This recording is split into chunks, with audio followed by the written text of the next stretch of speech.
Hey, what do you know? We made it. It is Friday edition, orange and blue today. Cecil, Lammey, Andrew Mason, talking Denver Broncos with you. And Mace, no Marvin Mims, no Pat Surtain. Well, no Pat Surtain wasn't a surprise, of course, given what we knew about his pec muscle injury. I think the question now is whether he goes on injured reserve or not. That's the thing that's been up in the air, and that's what we're going to find out on Saturday.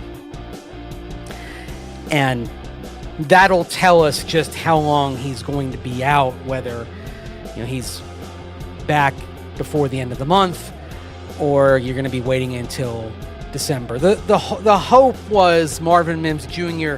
getting through the concussion protocol by the end of this week, but did not happen, was not on the field at all for practice, and now the Broncos are without two All-Pros for this game, Pat Surtain and Marvin Mims Jr.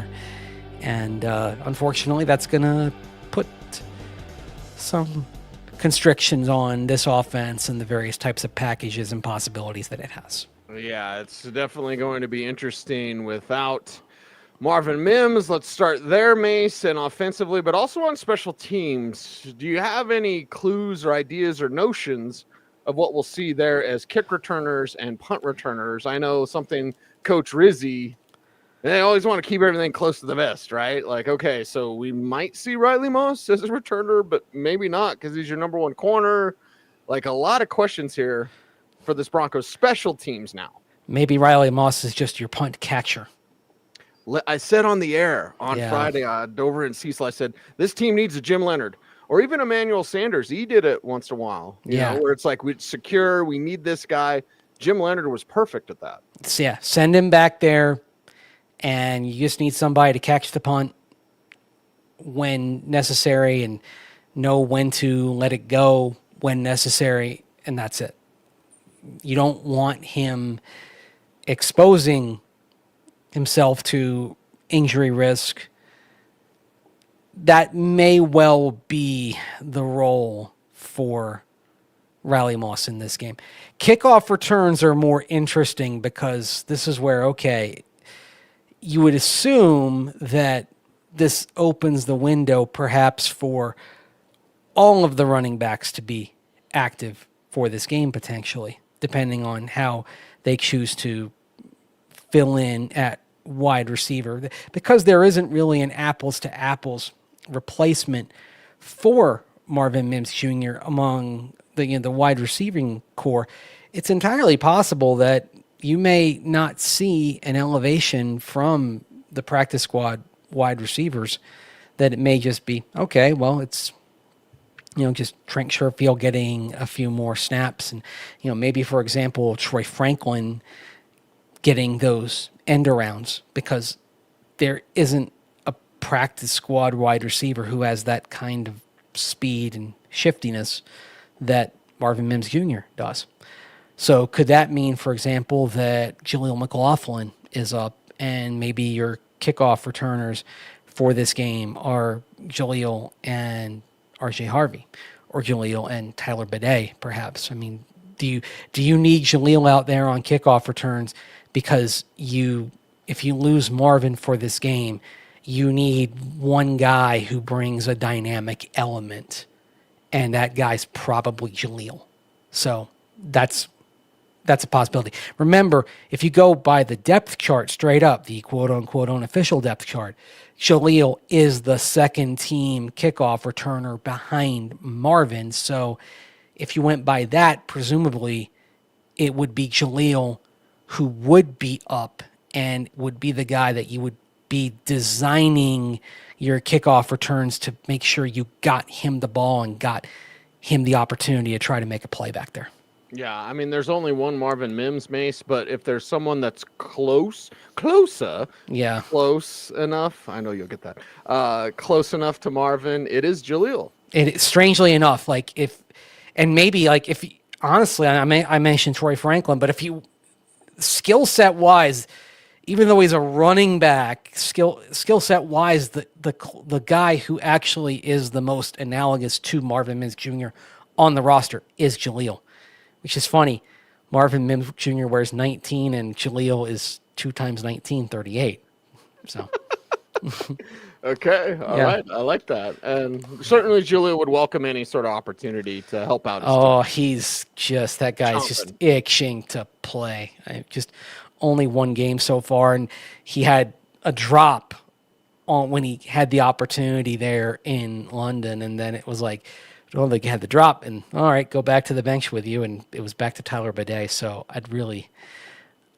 You never want injury, but I'd love to see Jaleel get another chance to show what he can do.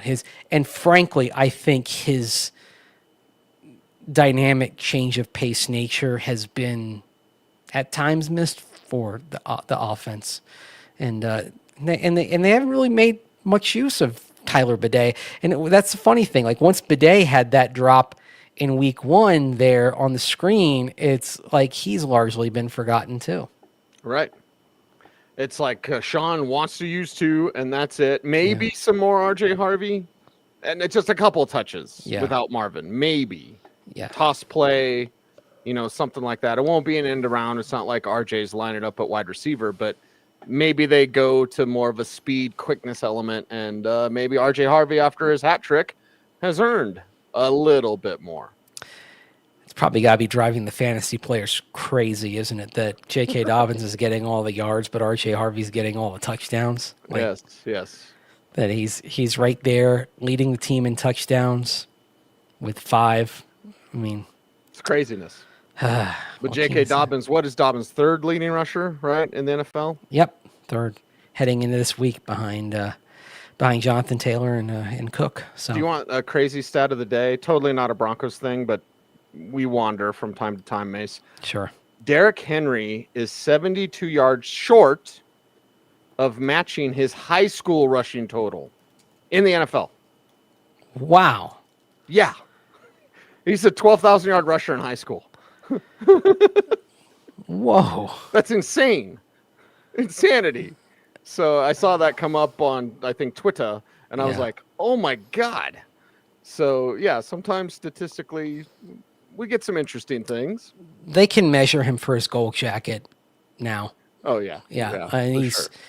And given how hard it is and how few running backs last very long, I mean, not only can he be measured for his gold jacket, he will be a first ballot Hall of Famer at this point. No doubt. Yeah. No doubt. He's Ravens get hot. They're scary. Lamar Jackson's missed 4 games. He has more touchdowns than Josh Allen. Yeah, I was thinking that Thursday night watching them, like this is. Don't want them to get hot. This is the team. This is going to be the team that you don't want to see in the playoffs, even though their defense still stinks.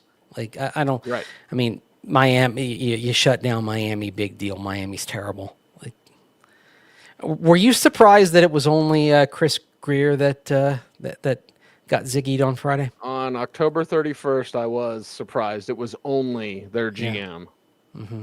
More's coming there.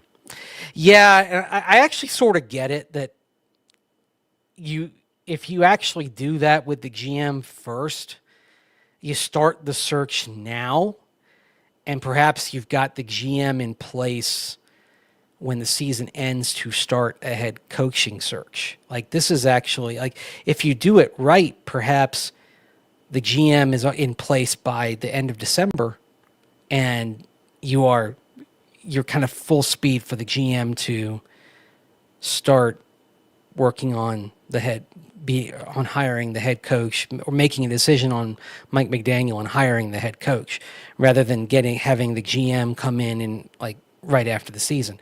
Because the other thing, and I've always thought this, like the GM calendar and the head coach calendar are different.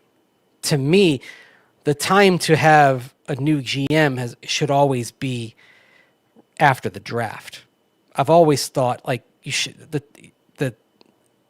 the timing, having a new GM come in early January has always been kind of odd to me. I would not want to have a new GM coming at that point in time when you're also trying to hire a head coach. That's always What been about the bizarre to trade me. deadline? I know the Broncos Yeah. could be buyers. People are talking about like Monday. The Broncos could look Mm-hmm. at buying something Monday. Who in the hell are you dealing with if Chris Greer isn't there? Stephen Ross yelling at people? Champ Kelly, right? I mean, Oh he's yeah, I believe so. Champ Kelly, old friend, former Bronco employee, is the interim GM who's done it before. I mean, that's sort of the advantage of it. You Bears job, right? Wasn't he up for the Bears job? Oh, he's up for the Bears job, but he was interim GM with the Raiders 2 years ago. So that was kind of the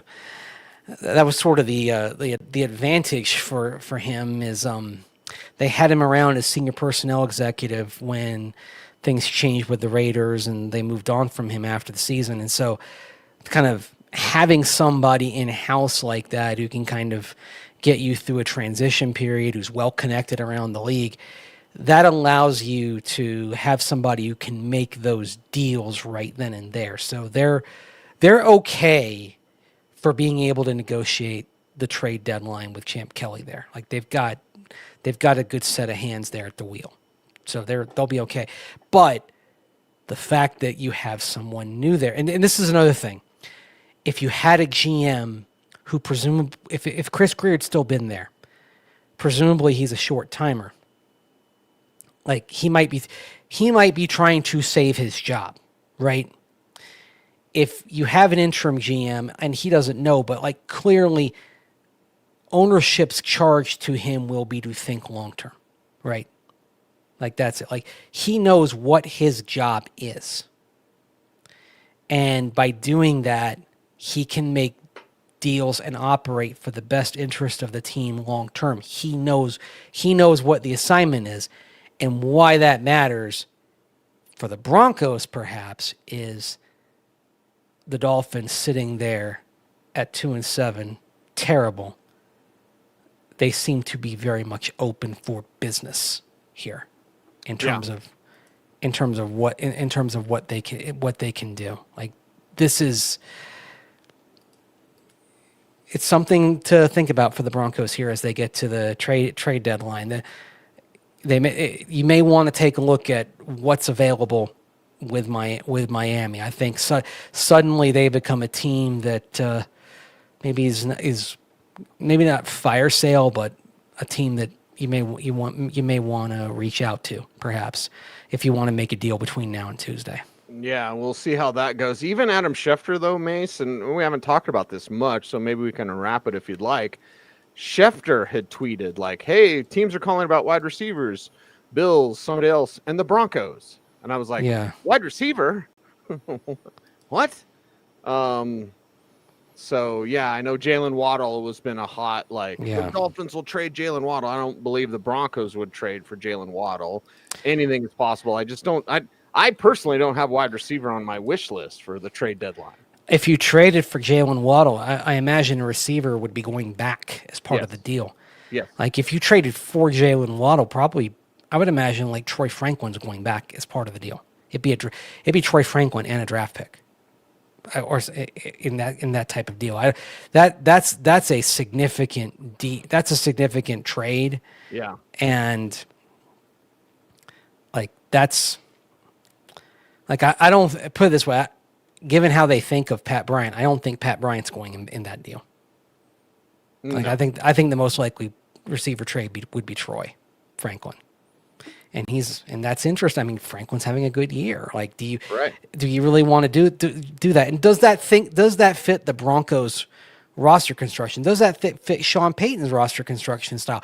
And the other thing is they've just paid Cortland Sutton. They've paid a wide receiver one, so I think it's something that maybe fans are thinking about. I don't know if that really fits with what the Broncos are doing in terms of their roster construction here. So, I mean, it's worth discussing. I just don't know if it it reflects with reality.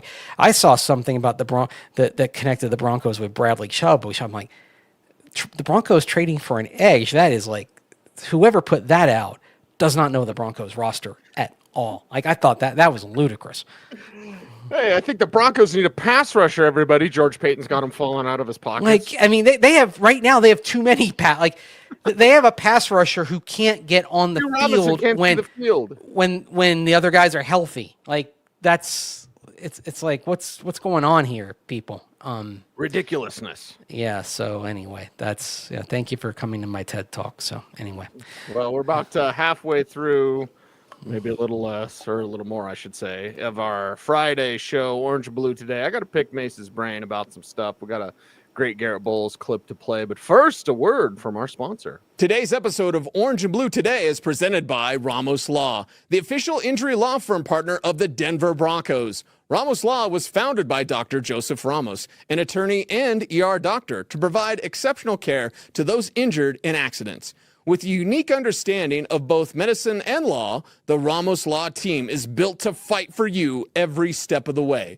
Experience the Ramos Law difference. Contact them today at ramoslaw.com. All right, Mace, the Marvin Mims things we talked about, the Pat Surtain issue likely to be Chris Abrams' strain, but the injury report today, very interesting for Houston. yeah. Because Dalton Schultz did practice after 2 DNPs. And then what's weird is Woody Marks, who's out-touched Nick Chubb the last 2 games, their rookie runner from USC, Mississippi State transfer, I believe. Woody Marks providing explosion to their offense, kind of their version of RJ Harvey, except he's doing more. Yeah. But he's out-touched Nick Chubb in 2 games, but then he had a calf injury on Thursday. And we know that midweek injury designations aren't what you're looking for. It's kind of a concern. But it's like Schultz practicing, Marks practicing on Friday, maybe a couple of those weapons. We knew Nico Collins was going to be back. We knew that Christian Kirk was going to be back. Brother, are they closer to full strength than we thought if Schultz plays and Marks plays? Yeah, and Woody Marks went from limited on Thursday to full on Friday. And it's actually interesting to bring up guys who pop up on the injury report midweek, because Alex Forsythe for the Broncos popped up on Thursday, limited with an ankle injury, and then was limited again Friday with an ankle injury. So now the other thing, the good news for the Broncos is that he was not listed as questionable on Friday. So like basically it's you can be listed as questionable or doubtful. Doubtful is pretty rare, or out. Otherwise, you are considered very likely to play. So Alex Forsythe not having questionable next to him, even though he was limited on Friday, that augurs well for him playing on Sunday. So that's very good news for the Broncos. One thing that was not so good news was PJ Locke at safety being downgraded from limited on Wednesday and Thursday to DNP Friday. So you have 4 players out for this game. We've talked, of course, about Pat Surtain and Marvin Mims Jr. Nate Adkins, that's not a surprise because that knee injury appears to be pretty serious. And PJ Locke as well. Adkins, Mims, Surtain, DNP all week. PJ Locke limited Wednesday, Thursday, DNP on Friday. So 4 players out for this game. That means the inactive list on Sunday is going to look a little bit different. Yeah, it's going to look a little bit different down there in Houston for the Denver Broncos. The mood. Let's set the stage for what Garrett Bowles said to you today, Mace. Said to y'all in the media scrum on a Friday, because I think this is a perfect way to encapsulate, like, where is this Broncos team at? Missing an All-Pro in Marvin Mims. Missing an All-Pro in Pat Surtain. Adkins, you've called him a glue guy. All right, where's their head at this week? Their head is in the no excuses realm. Here's a trip. Here's GB as we take a trip into the GB zone. You know, this team, we have starters all over the place, you know, not just the starters that are on the field, but the second string, third string guys that can just plug and play. And, you know, it's just the next man up mentality is what we have here. So I'm grateful to be able to be on a team like that, especially from the teams I used to be on early on in my career. And now that I know that we're winning, it's always fun to win, and it's contagious, man. And you just want to continue to win and continue to focus on what's important, and that's just this team.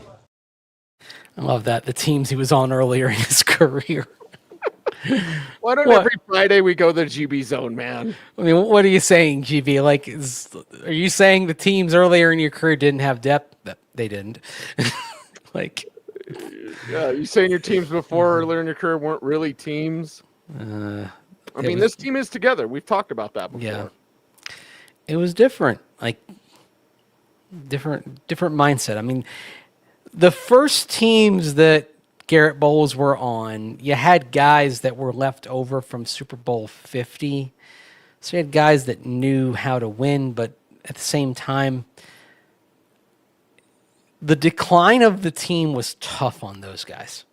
Mm-hmm. And sometimes when you go from winning to losing, it's tough to handle.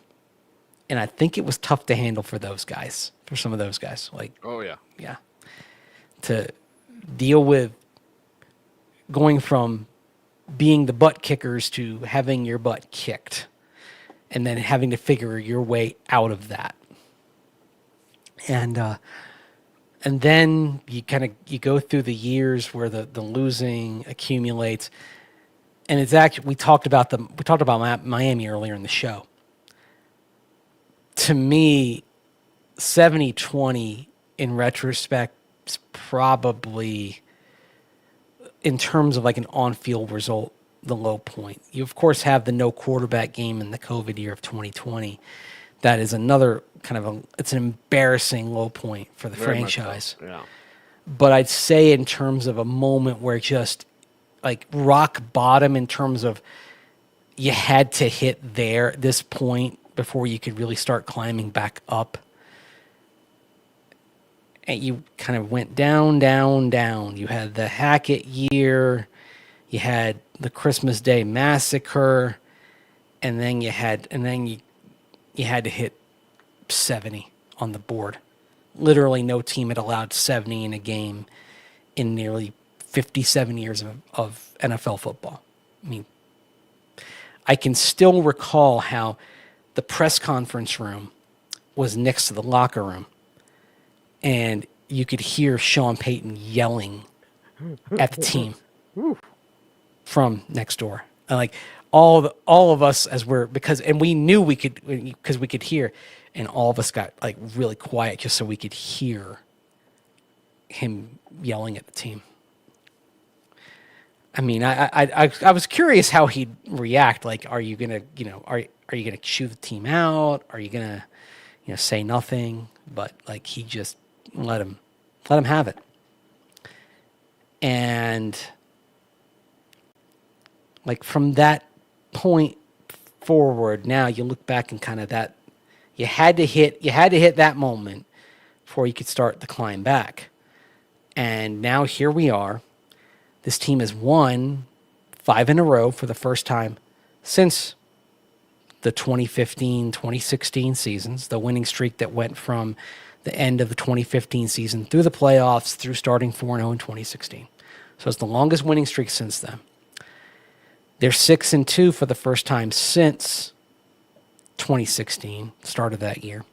If they win Sunday, they're 7-2 for the first time since 2015, the Super Bowl year. So they're back.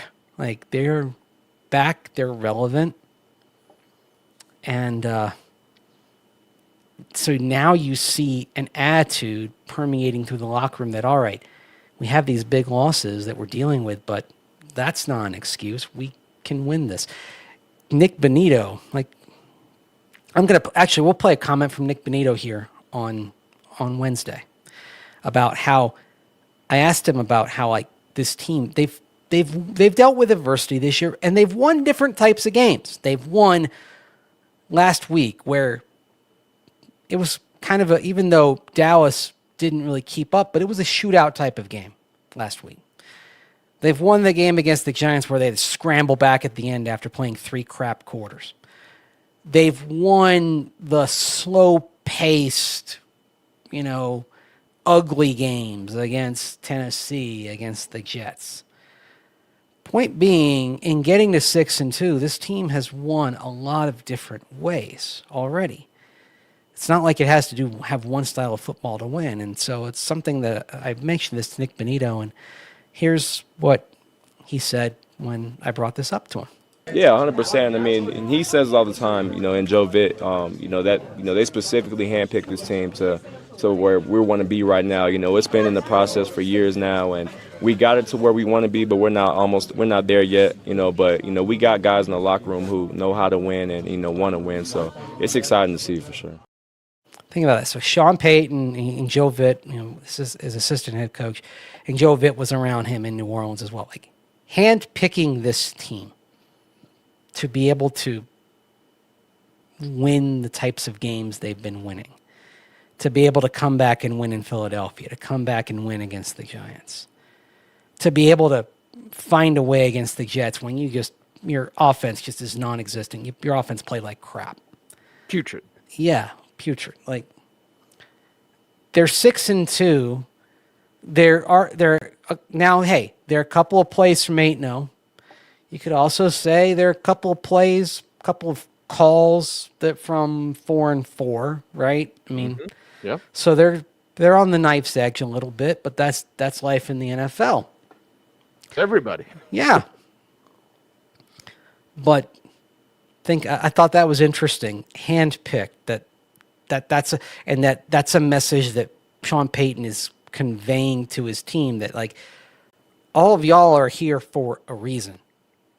That, Well, telling, you know what they have, Mace. Yeah, telling these guys that they were selected, like that, You're special. Yeah, you're here for you are here intentionally, and I think that also makes guys feel good about their roles, right? Like that, down to the practice squad, that these guys feel like they are part of it. Like, Not just cashing a check. You're here Yeah. for a reason, because not only do they have a team, yeah, we heard from Garrett Bowles about the team, Mace. Now we got to hear from Will Lutz, because they have Sean guys. yes, Isn't that the best way to put it? I mean, Benito just told you we're handpicked. yes, and like Will Lutz is like a Sean Payton guy. Oh God, yeah. Okay, to just the background here.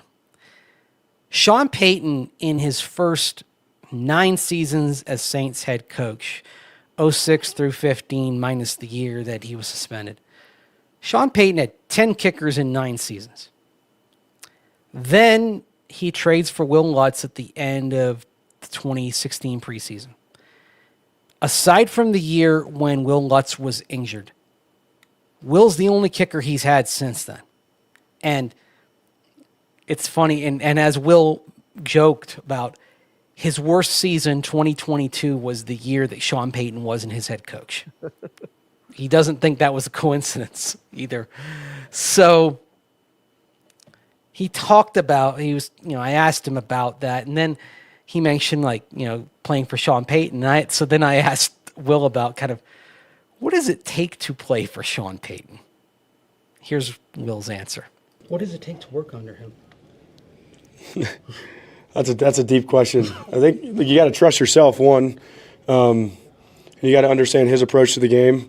You got to understand, he's an intense coach, and it's almost like he's able to kind of pull the best out of every player, and he knows how to kind of work. Like, he was giving me a hard time in field goal period yesterday, and we kind of had fun with that. And you just got to know how to handle it, and he's got to know how to handle us. And I think he does a really good job kind of reading the room and understanding his players.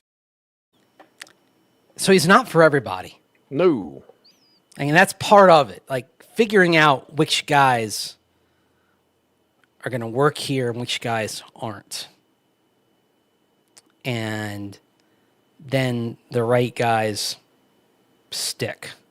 And it's not necessarily like the most talented football players. And I think that's something that probably the public doesn't necessarily get in terms of the roster construction here. That, they kept player X over player Y.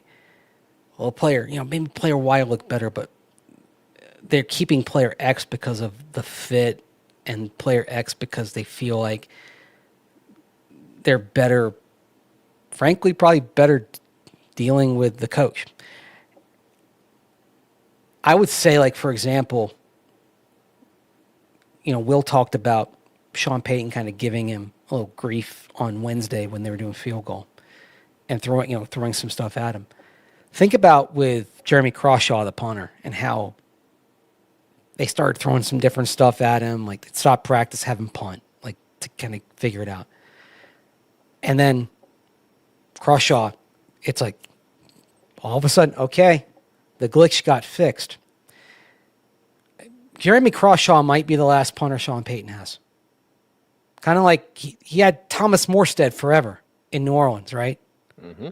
I mean, once he found his guy, Morstead was there for what, like 12 years, something like that, like before he left in free agency. Like once he found his guy, like that was it.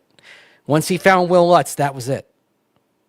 And it's why some players stick around. I mean, we sort of joke about like Michael Bandy, like being back, like no matter what, like he's on the practice squad. Well, Michael Bandy's one of those guys, right?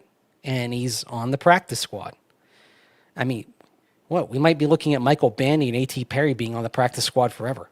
Forever and ever. Because they're guys, right? Like Michael Bandy is like a Sean Payton, Joe Lombardi guy, and clearly A.T. Perry is like a Pete Carmichael guy, and Pete Carmichael's someone who's been with Sean Payton almost all of the last 20 years. Like he was in New Orleans with him, and after the Saints let him go, he comes here. Like it's just all it's all about like finding their guys. But it tells you also like that these guys are they're handpicked to the practice squad even, right? And some of like the sifting through the practice squad is like they bring guys in, okay, let's take a look. Oh, maybe that guy's not a fit, okay, and then they move on, and then some guy, then they find this guy's a fit. This guy's gonna stick. Like it's a little bit of trial and error sometimes. So it's just kind of something to think about here and maybe understand in terms of how they build this roster. And maybe even to kind of look back at like the 2023 season. You and I talked about 2023 a lot in terms of this is a year. It's a year where they're figuring out who's in and who's out. Who's a Sean guy? Who's not? Yep. By the way, Thomas Morstead, a 5th rounder out of SMU. Yeah. 2009 to 2020. Yep. He was there. Yeah, he was there 12 years. Sean probably told Crawshaw that. Well, the whole story that he told about like Crawshaw and Morstead chatting and before the game, and Morstead before the 49ers game, because Morstead's still in the league with the Niners, and Morstead watching Crawshaw, and then Morstead coming up to him after the game and like, hey, you got a good one there. Like, like, I mean, we're all like, did this really happen? Is this whatever. Like, yeah, is it the truth? Was it really a story? But it sounded good, right? Yeah. But it just sort of tells you, like, he finds his, like, kicker and punter, I think they're kind of really good examples of how when he finds the guy that can handle him, that he can trust, like, okay, set. Like, we had a conversation, a few of us reporters, a few weeks ago when the news of the new stadium broke. And we're like, okay, who's still on this team in 2031 when the new stadium opens up? All of us said the punter.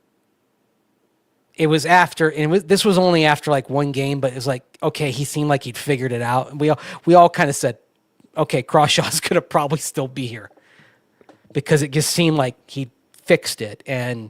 But also kind of knowing that when Sean Payton finds his guy at something, at a specific role, he sticks with him.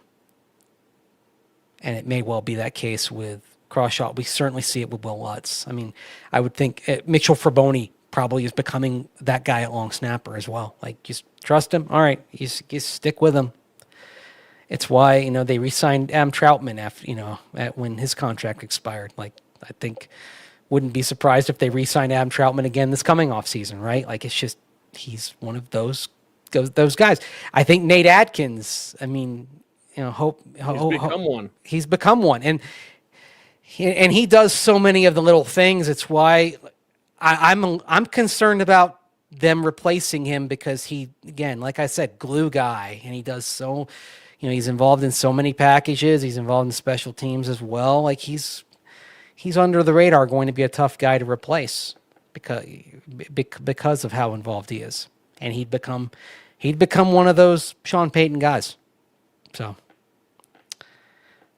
anyway, You want to play for Sean. You want to be a Sean guy. yeah. You want to be in orange and blue today. Guy, gal, lady, whatever it is. We love you out there. We appreciate you all for helping us out here on Orange and Blue today. And Mace, it's a Friday. You're going to be in Houston, and I'll be doing the post-game show. We'll have our Saturday pregame show, of course, but ready to go. Yep. Houston, back for the second time in 3 seasons. Here we go. Big game. Broncos going for trying to get their first 6-game winning streak since, like I said, 2015, 2016 season. So we'll see. Yes. We will see. Houston, that was Larry Gatlin and the Gatlin brothers, right? Houston means the last day of the tour and we're through. I'm one day closer to you. Yeah. Not too far from Galveston, which Glenn Campbell sang about. Galveston. Oh, Galveston. I can hear your sea waves crashing. Mm-hmm. Yep. He crops his hair like lettuce. It's a movie quote. Anyway, True Grit. John Wayne. Yeah. All right. That's a wrap for a Wild and Woolly Friday show. That's what we do on this show. We certainly appreciate everyone out there for helping us out on YouTube. Mace, how can folks further help us out here on YouTube? Like, comment, share, subscribe, hit that notification bell so that you never miss vid. That's right. He is Andrew Mason. You follow him on all the socials at Mace Denver. I'm at Cecil Lammey saying OBT is, of course, a BFD. Thank you very much for watching. Stay tuned, and would you please stay frosty?